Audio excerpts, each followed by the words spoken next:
Hello, good afternoon, everyone. So today again I will continue this one, eye, okay, from the eye unit. And early morning we already discussed about the retinal detachment, and now we will discuss about the cataract. When we talk about cataract, what do you understand? Cataract is affected in which layer of eye? Which part? Yes? Please, we'll go fast. Give me answer.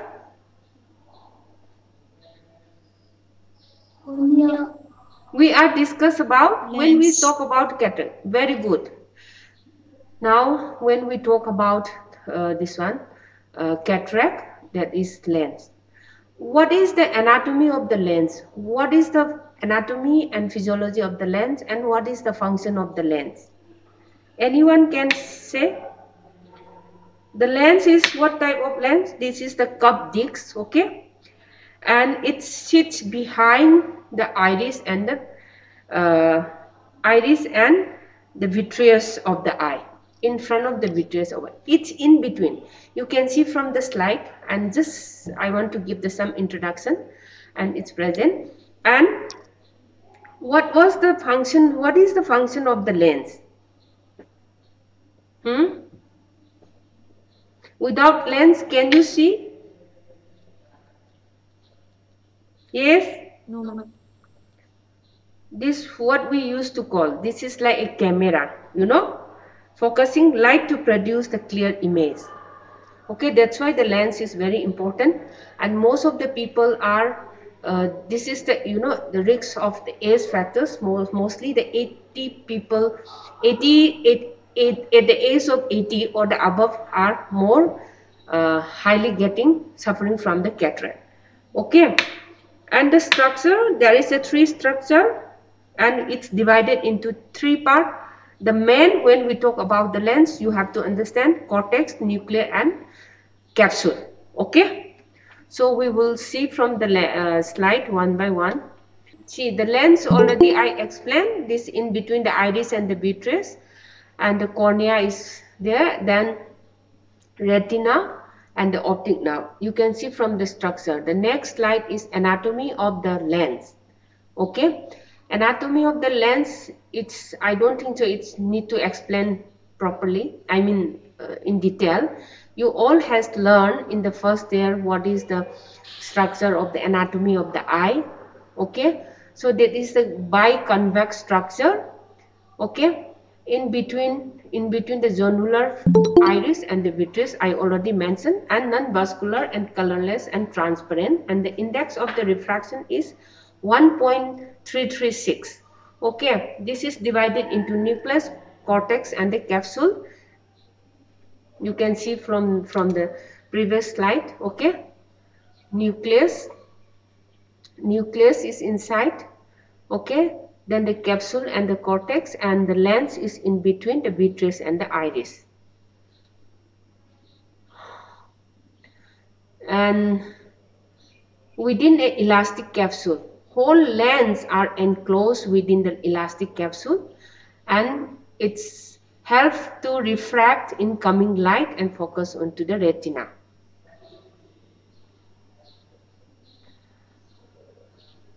The anatomy of the lens, again, it's this, the structure of the lens already we mentioned, and you can learn in this way also. Lens capsules, anterior lens, epithelium, and lens fiber you can do. So in the lens, this one, anterior and posterior, it will be divided. Okay, next is the lens capsule. What is the lens capsules, how it's what is the the lens capsules means the characteristic. That is the thin transparent collagen membrane then surround the lens completely, elastic in nature but contain no any elastic tissue. Okay, and the anteriorly secreted by the lens epithelium, and the posteriorly by basal cell elongated fibers. Okay, anterior lens epithelium and the lens fiber.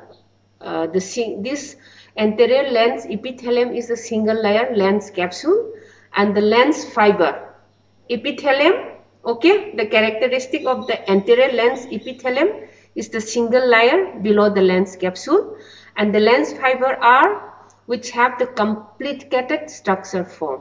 Okay, you have to know the difference between the anterior and the lens fiber. Okay, then as the lens fibers are formed throughout the life. Okay, and then again we will see the difference between the cortex and the nucleus, since I already mentioned that lens is having three layers: cortex, nucleus, and the capsule. And let's see the difference between the cortex and the nucleus. Is the youngest lens fiber. Cortex is the youngest lens fiber, and nucleus is the oldest fiber. And they have the different zone up to 4. That is the embryonic nucleus, fetal nucleus, and infantile nucleus, and adult nucleus. The lens transparency. The cataractous lens is when the lens is opaque. That's why patient could not see the cataract. What is cataract? We'll see. Now you can see the definition. You can write it down. Okay, this is very oftenly used to come. Retinal detachment, cataract, and glaucoma. These 3 questions are very frequently coming. The cataract is the clouding of the lens or any opacity within the lens which lead to a decrease in vision. Okay, so this side is the normal lens, focused light on the retina, how the light is coming, okay, how it's focusing. But this one, cloud lens, distort and block the light making. That's why the persons could not see. Okay, and next, see the cataract. What is the difference? The normal eye and when the person is become cataract, how it's the eye become. Understood? Are you getting me? Yes, ma'am. The incidence of cataract, incidence of lens opacity in the normal population with aging. That is the age factors. 50 to 59% are 65% lens opacity occur, and 60 to 69 is 83%, and 70 to 79 is 91%, and above 80% are 100% are having cataract, suffering from the cataract. We will see the causes of causes of the cataract. Okay, and the familial and intrauterine infections, or the maternal drug ingestion, or elderly people, or the diabetes, hypocalcemia, Wilson disease, and the galactosemia. These are the most common factors of the cataract. Okay. The next is the drug induced corticosteroid. The steroid can affect on the lens, okay, and the miotics. When we talk about the miotic, this drug that cause the pupil contraction, improve the outflow of aqueous as part of the treatment of the glaucoma. We are giving, but you know, when we talk about the ENT part, also some toxicity drugs are there. The same thing in the eye part also, these miotic drugs are mainly effect on the pupil eye. Okay, the amidural are the anti-arrhythmic drug. Okay, those who are getting ventricular tachycardia and hypertension patients are given amiodarone drug, and this drug also can be effect on the lens. Okay, then phenothiazine. This phenothiazine is retinotoxic actions can occur in the eye. Post intraocular surgery and uveitis also can affect on the cataract. And the disease associated Down syndrome patients also can be, you know, in the development of the this cataract. And dystrophia myotonica. This is mainly affected muscle dystrophy. So if the muscle dystrophy, the eye also have the muscle, so can be involved. Okay. Then Loeys syndrome is the birth from the birth itself thick clouding of the lens in both eyes. Okay, then atopic dermatitis. This atopic dermatitis is the chronic inflammatory disease, and this inflammatory disease can be mediated into the lens. Okay, these are the risk factors and the causes. So they may ask only the risk factors of the cataract. They can ask. Okay, so please you note it down in your notebook so you can read. And these cataract are not getting from our master's book easily. Very simple, it's written there. Okay. The classification. What are the classification of the cataract? In the medical term, morphological classification: subcapsular cataract, anterior subcapsular cataract, posterior subcapsular cataract. Nuclear cataract involves the nucleus of lens, yellow to brown colorations. Nuclear cataract. So you can see from the next slide, there is the pictures. And the cortical cataract, okay, then the polar cataract. Are you understand? Yes? If you remember the anatomy and physiology, then I hope this classification you will remember. These are the classification, even they can ask only the classification part also. Okay, subcapsular cataract, that is affected on the anterior and the posterior. Okay, posterior of the lens. Then the nuclear cataract means it's affected in the nucleus. Cortical cataract is also different layer of the lens. It's also affected. Waist shape or the radial spoke like opacity. Then the polar cataract, central posterior part of the lens. This is the morphological classification. What is discussed in the previous slide, you can see from the anatomical portion. Okay, I hope and all of you understand. Yes or no? Yes? Yes, ma'am. Then morphological classification, you can see the lens. Already I have shown in the previous slide. The classifications, again the normal lens is, you can see this is the normal lens. And now this is the immature cataract. Mature cataract, hypermature cataract and cortical cataract. Okay, this is the nuclear, posterior subcapsular Morgan, then IOL intraocular lens and capsular shadow exfoliations. Okay, cataract is the clouding of the lens. You can see the normal, and this how it's the eye problem. This is a healthy eye. Lens affected by cataract, and this is the normal lens. Okay, how it's become cloudy, you can see. Okay, the space. Are you getting me? Yes? Then the classification is again based on the degree of maturity. So you have to explain it. Understood? The classification. So in detail, this slide is very detailed, okay? You can note it down, anatomy part and all, no need, but this classification I have shown in the previous. And now, based on the degree of maturity, the cataract are classified. Mature, the cataract is one in which the lens is completely opaque. Immature means partially opaque. Hypermature means shrunken and the wrinkles anterior capsules. Okay, Morganian, I don't know how to pronounce. Morganian cataract is the hypermature cataract. Okay, and the cortex has allowed the nucleus to sink in fairly. Sink. Understood? Then immature cataract, feature opacifications becomes more diffuse and iridescent. Iris shadow still visible. Lens is not completely opaque. Wave shape in the immature cataract.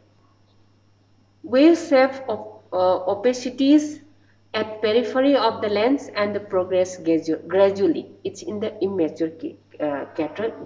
This is the feature. And the earlier that slide, how much explained, that much point will be enough, I think.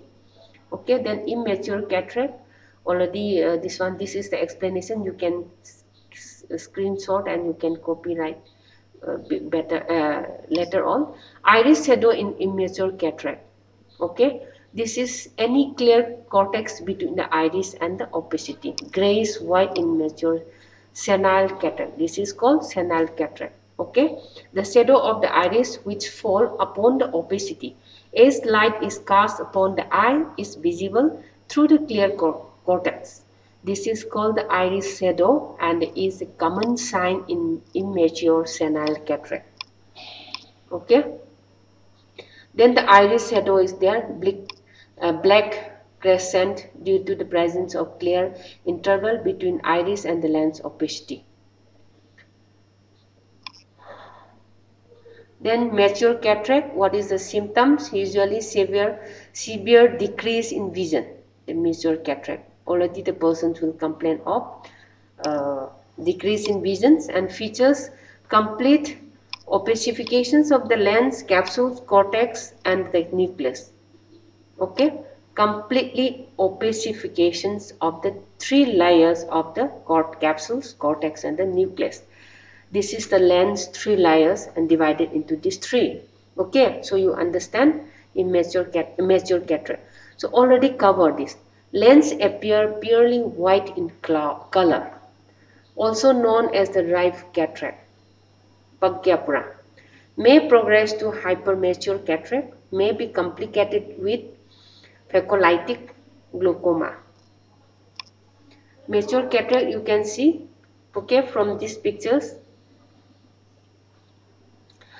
Mature and immature. Now again you can see the difference between how to differentiate mature and immature cataract. Okay, this is visual acuity is reduced to the continuing fingers in the immature, but here in the mature cataract visual acuity is reduced to hand movement or perception of the light. Okay, lens is totally opaque, shadow is present and no fundus detail in the mature cataract. But here fundus may be present and iris shadow is present, the lens partially opaque, not the fully. Hypermature cataract is the wrinkling of the capsules. Okay, then hypermature cataract is rare but needs removal. Rare case. Hypermature you can see from these pictures. Then the Morganian cataract is complete cortex is liquefied and appears milky white in color. Now comes to the pathophysiology of cataract. The lens is made mostly of water and the protein fibers. Yes? Yeah, this one. Indrani, can you read this slide in pathophysiology? The lens is made mostly of water and protein fibers. Okay. Opacity occurs when the lens protein Crystalline. the ability of lens to reflect light reduces, which causes reduced visual acuity. To chemical modification of the lens, causing it to thicken and harden. Okay, that means affected, no? So whatever the normal water and the protein which can be present in the eye, it's already deteriorated. Okay, that means it's crystalline and clumped together. So because of that, it's day by day becoming growth inside the lens. That's why it's totally opaque. Understood, no? Others? Okay, it is not fully understood in pathophysiology. There are three metabolic pathways which convert glucose in energy, adenotriphosphate. Okay, these which converted into glucose in the energy. Okay, whatever we have taken, and all the carbohydrate. Okay, that is that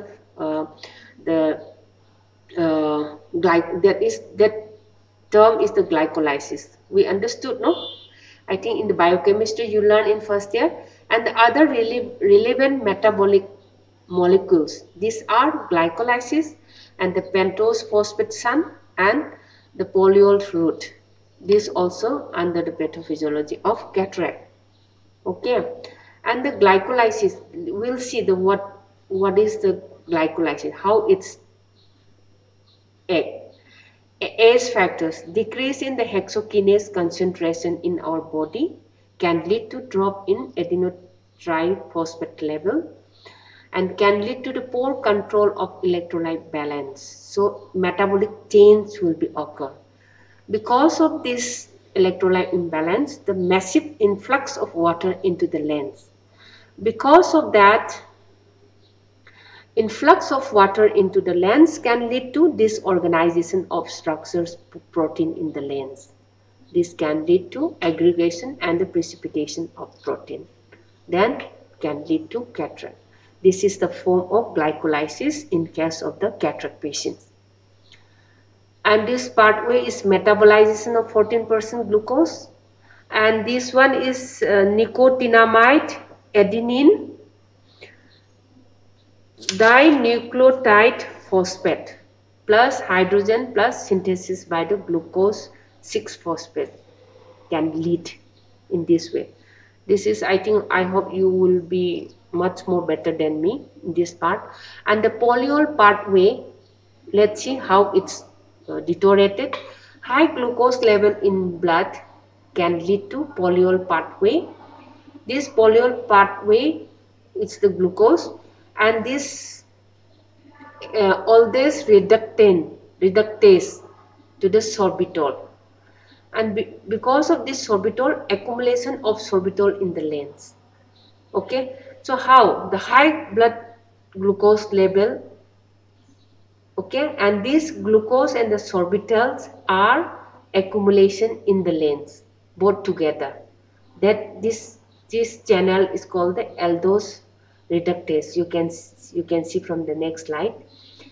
And this, because of this accumulation, the hyperosmotic effect, influx of excess water through the aquaporine channels. So that's why the cataract and the glaucoma are mainly from those who are diabetes patients. Okay, these are okay. Aldose reductase, the glucose and sorbitol are totally, accumulation in the lens. Increase the concentration of glucose required to active aldose reductase. That means glucose levels are becoming high. Because of that, these two parts are accumulation in the blood. Okay, that means the aldose reductase has the high and the low affinity for glucose, and important in fructose production for the spermatocytes, and the sorbitol has significant osmotic effects in the eye. Because of that, it's mainly why it's so much related, because of this reason. Okay, diabetes and the cataract are close related disease condition. Cells use glucose for energy, okay, but this normally occurs by phosphorylations by the enzyme hexokinase. However, if large amount of glucose are present, as in the diabetes mellitus, hexokinase becomes saturated. The excess glucose enter the polyol pathway when the aldose reductase reduce it in sorbitol. Okay, are you getting me? Yes, ma'am. Next slides again, the diabetes and cataract. So if they ask pathophysiology in details, you can read from here and you can elaborate from this concept. Okay, if you don't understand, you can see from the internet or from the books again. Hexokinase can return the molecule to the glycolysis pathway by phosphorylating fructose to perform the fructose 6-phosphate. However, it's controlled diabetic that have high blood glucose more than the glycolysis pathway can handle. The reactions mass balance ultimately favor the production of sorbitol. Understood, no? This is the uncontrolled diabetics. Why uncontrolled diabetics? The glucose level is more and more and high, more than the glycolysis pathway are taking in our body in the normal condition are deteriorated. Because of these reactions, the balance ultimately favor the production of sorbitol. That means it's contrast. Okay, that's why it's happening. Polyol pathway, again we will see the retina cells use glucose for energy as normal, and any glucose not used for the energy will enter the polyol pathway.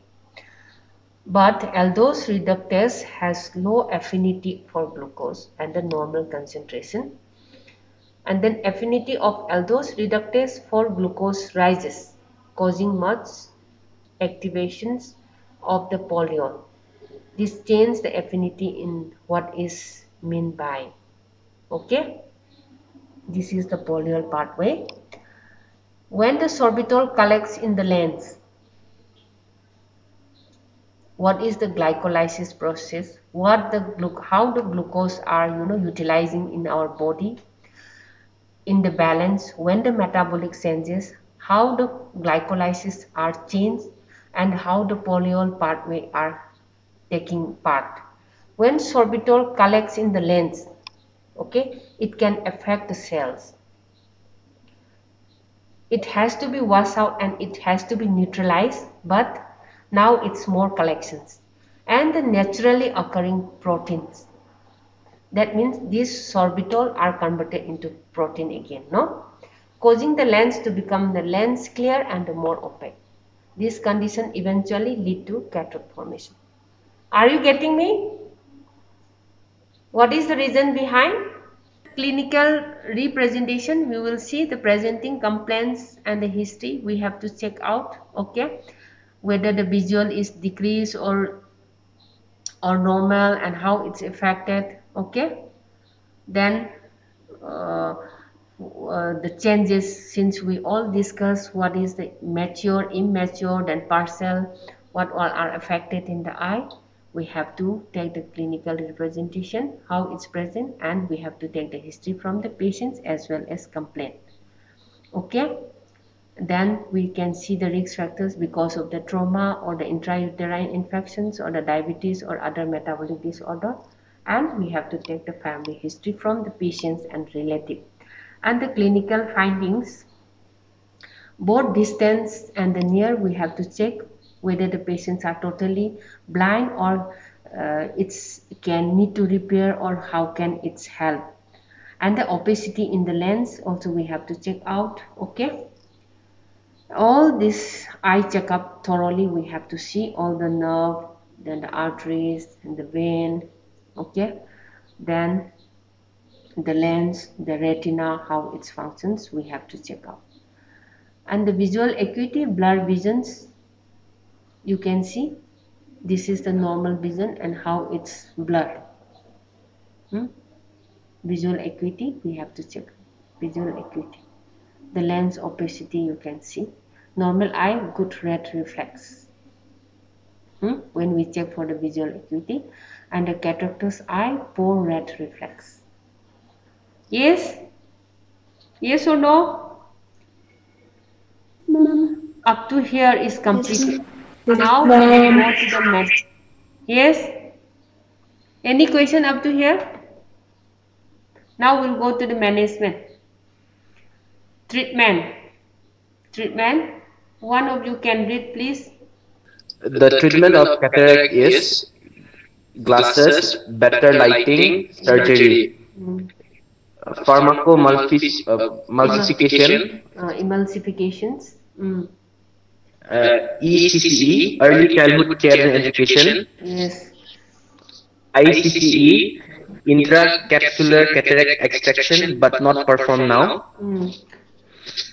Sometimes a cataract should be removed even if it doesn't cause major problems with vision. yes, If it is preventing the treatment of another eye problem, such as age-related macular degeneration, diabetic retinopathy, or retinal detachment. Second line. Next, the aim of treatment is?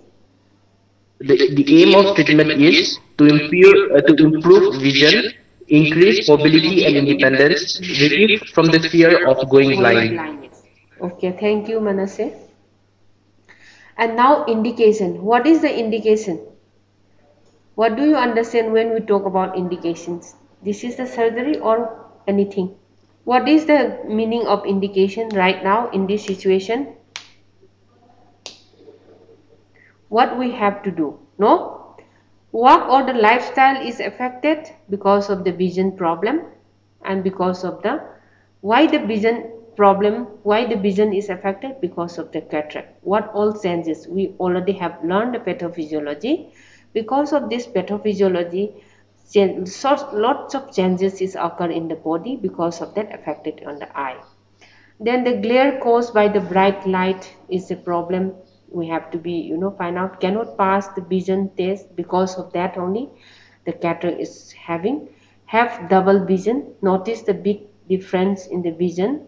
Okay, and the vision threatening eye disease such as diabetic retinopathy or the macular degenerations. Surgery is intracapsular cataract extractions, involves the extract of the entire lens, okay, including the posterior capsules and the zonules. Weak and the degenerated zonules are prerequisite of this method. This is a surgery of choice if there is a markedly subluxated or the dislocated lens. Okay, then the surgery, how the incision is in extracapsular cataract extractions.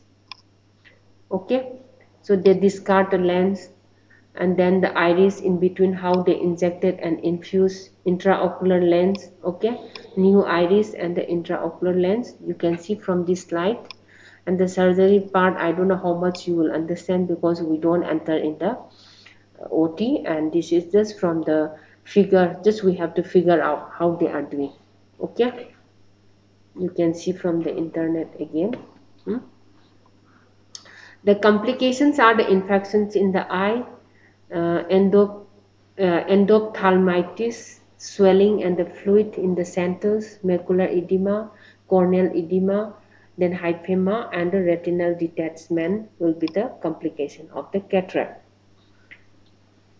Then the ECCE and the ICCE, small incision 5 to 6 mm, or in this ICCE in be the large incision, and this one in the ECCE posterior lens. Okay, but in ICEE removable entire lens. What is the difference between these two surgery when they are performing surgery? Okay, IOL implant and aphakic eye. Then post-operative complication may be minimal, but in the ICCE it will be corneal edema and the vitreous loss. Okay, that's why the eye surgery is not the small amount. Then pharmacoemulsifications. Two small incisions are made in the eye where the clear front covering, okay, cornea and the sclera.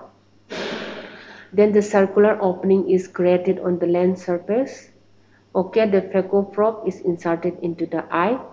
Then the sound wave ultrasound can be done in these patients. Okay, you can see from here pharmacoemulsification. Okay, please you note it down and check it from the internet once. Pharmacoemulsification, you can see even video. Okay, then the comparisons. What is the time now? Okay, comparison again. The method of ICCE, ECCE and the phaco. These are the three surgery. How they compare indication, advantage and disadvantage. And Iba, can you read this one, this slide? ICEE method is weak zonule. Yes. Advantages is no risk of little equipment needed, and disadvantages is high risk of vitreous loss, 20%, astigmatism, delayed visual rehabilitation, AC or sutured IOL. Okay. Next. Then ECCE indications is very hard edge, poor corneal endothelium. Advantages is least equipment needed, easy on corneal endothelium, posterior chamber IOL, and disadvantages are astigmatism, delayed visual rehabilitation. And then we have method phaco.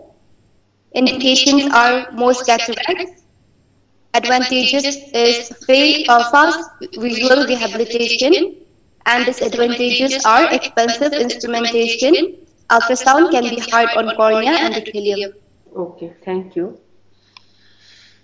Okay, this is the last slide.